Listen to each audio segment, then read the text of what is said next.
इस वीडियो में मैं एक पावरफुल लिक्विडिटी स्ट्रैटेजी रिवील करने वाला हूं जो डेली $50 तक प्रॉफिट जनरेट कर सकती है।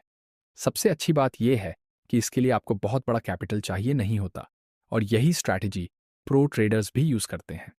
लेकिन मैं इसे इतना सिंपल बना रहा हूं कि एकदम बिगिनर्स भी इसे फॉलो कर सकें। तो अगर आप वो स्ट्रैटेजी सीखना चाहते हो जो सच में प्रोफेशनल्स यूज करते हैं तो यही है वो। चलिए शुरू करते हैं। इस स्ट्रैटेजी का पूरा फोकस एक की कॉन्सेप्ट पर है, लिक्विडिटी। लेकिन लिक्विडिटी असल में होती क्या है? सिंपल टर्म्स में लिक्विडिटी वो एरियाज होते हैं जहां मार्केट में पेंडिंग ऑर्डर्स रखे जाते हैं। चलो इसे एक प्रैक्टिकल एग्जांपल से समझते हैं। मान लो आप एक चार्ट देख रहे हो और डिसाइड करते हो कि आप एक स्पेसिफिक प्राइस लेवल पर बाय करोगे। इस वक्त आप बेसिकली मार्केट को लिक्विडिटी दे रहे हो उस प्राइस पर। मतलब आप मार्केट से कह रहे हो, हे मैं इस प्राइस पर बाय करने को रेडी हूं। सेम प्रिंसिपल तब भी अप्लाई होता है जब आप सेल ऑर्डर प्लेस करते हो। तब भी आप मार्केट को बोल रहे होते हो, हे मैं इस प्राइस पर सेल करने को रेडी हूं, और इससे उस लेवल पर लिक्विडिटी बन जाती है। अक्सर मार्केट्स में हर प्राइस लेवल पर लिक्विडिटी होती है क्योंकि लाखों ट्रेडर्स अलग अलग प्राइसेस पे ऑर्डर्स डालते रहते हैं।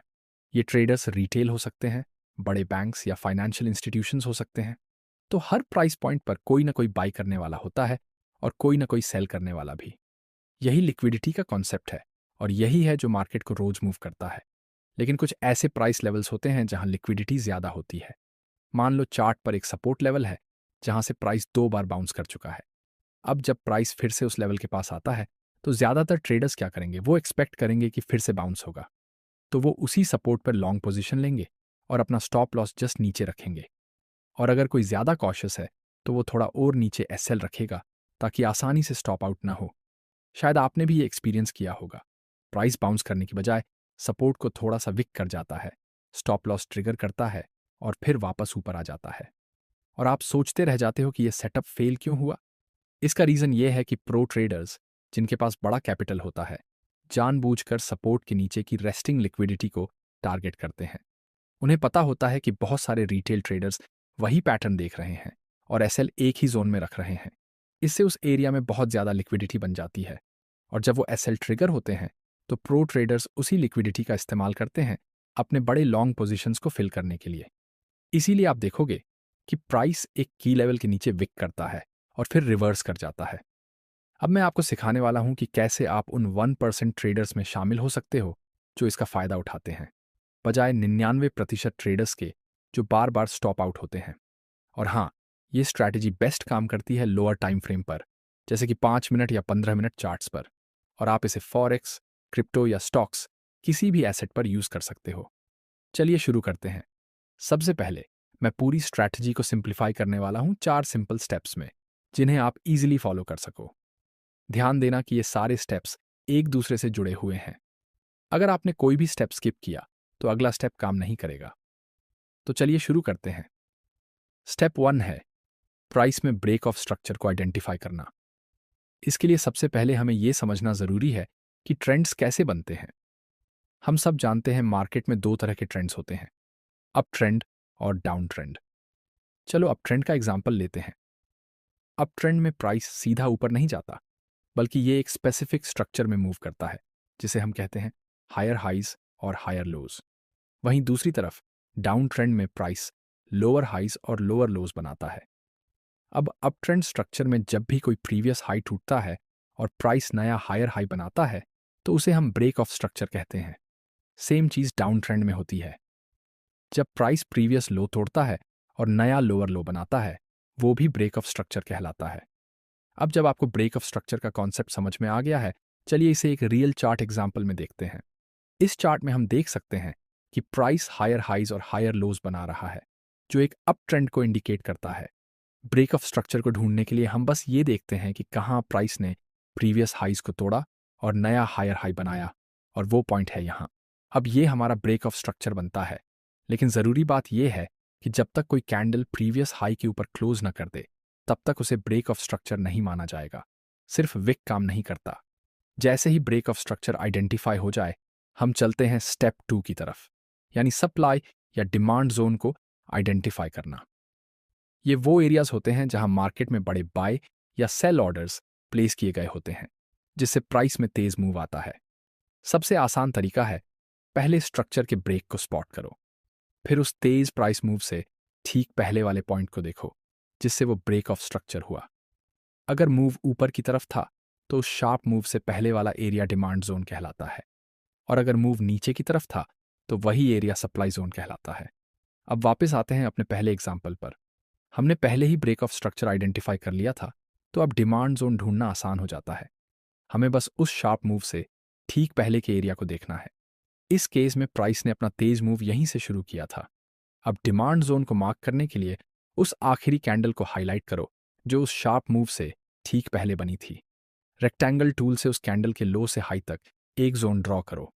यही हमारा डिमांड जोन है। अब जब हमने डिमांड जोन आइडेंटिफाई कर लिया है तो चलते हैं स्टेप 3 की तरफ, यानी लिक्विडिटी लेवल को ढूंढना। और ये पूरे स्ट्रैटेजी का सबसे इंपॉर्टेंट स्टेप है। सिंपल शब्दों में कहें तो लिक्विडिटी लेवल्स वो जगह होती हैं जहां बहुत सारे स्टॉप लॉस ऑर्डर्स रखे गए होते हैं। लिक्विडिटी लेवल्स के कुछ एग्जाम्पल हैं double double bottoms, triple bottoms, या एक ही लेवल से बार बार रिजेक्शन होना। बात यह है कि जब कोई लेवल बहुत ऑब्वियस बाउंस पॉइंट लगता है तो बहुत सारे ट्रेडर्स वहां पर लॉन्ग पोजीशन ले लेते हैं और अपना स्टॉप लॉस ठीक उस लेवल के नीचे रखते हैं। इससे उस लेवल के नीचे लिक्विडिटी जमा हो जाती है जो स्टॉप हंट्स के लिए एक टारगेट बन जाता है। तो जो हम ढूंढ रहे हैं वो है ऐसा कोई भी लिक्विडिटी लेवल जो हमारे डिमांड जोन के ऊपर बना हो। अक्सर क्या होता है कि प्राइस उस लेवल के नीचे ब्रेक करता है, लिक्विडिटी को स्वीप करता है और फिर हमारे डिमांड जोन से बाउंस करता है। यही बाउंस हमारी लॉन्ग अपॉर्चुनिटी बनती है। यही लॉजिक बेरिश स्ट्रक्चर में भी लागू होता है। वहां हम ढूंढते हैं ऐसा लिक्विडिटी लेवल जो हमारे सप्लाई जोन के नीचे हो। अक्सर होता यह है कि प्राइस उस लेवल के ऊपर ब्रेक करता है, लिक्विडिटी को स्वीप करता है और फिर सप्लाई जोन से रिजेक्ट होता है, और वही रिजेक्शन हमारी शॉर्ट अपॉर्चुनिटी बनती है। अब वापस चलते हैं अपने ओरिजिनल एग्जाम्पल पर। चूंकि हमने डिमांड जोन पहले ही मार्क कर लिया है तो अगला स्टेप है ऐसा लिक्विडिटी लेवल ढूंढना जो उसके ऊपर बैठा हो।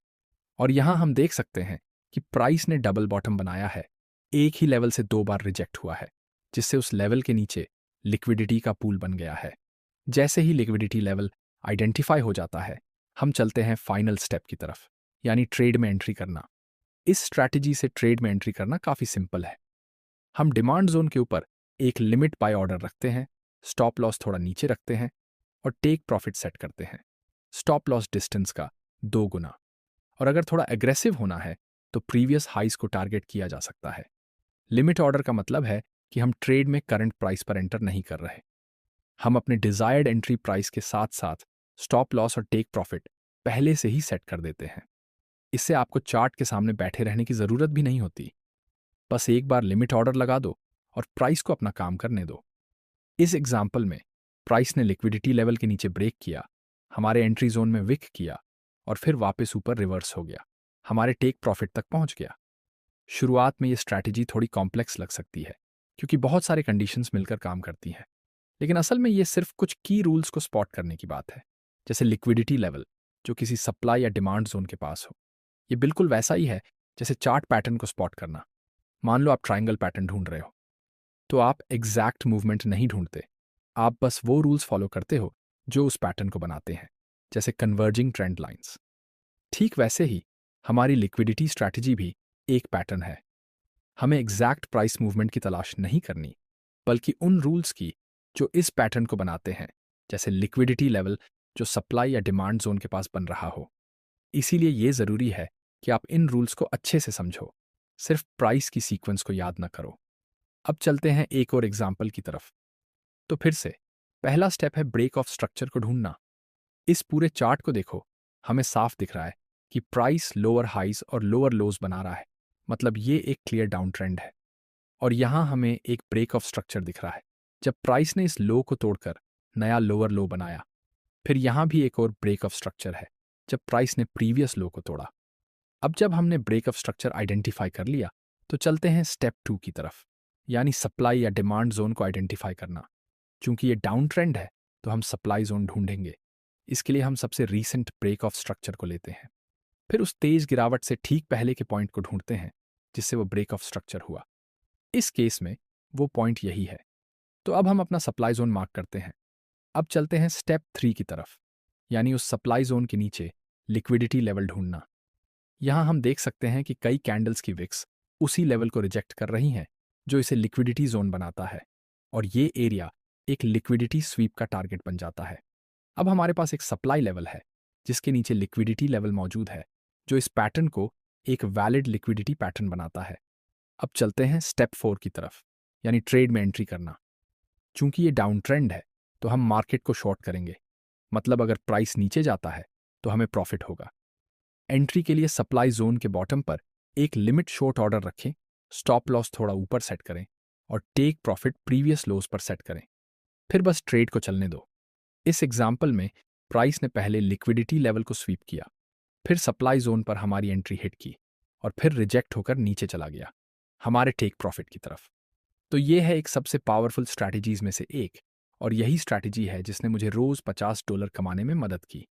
अगर आपको ये वीडियो पसंद आया तो इसको लाइक करो और हमारे चैनल को भी सब्सक्राइब करना मत भूलिए। मिलते हैं अगले वीडियो में।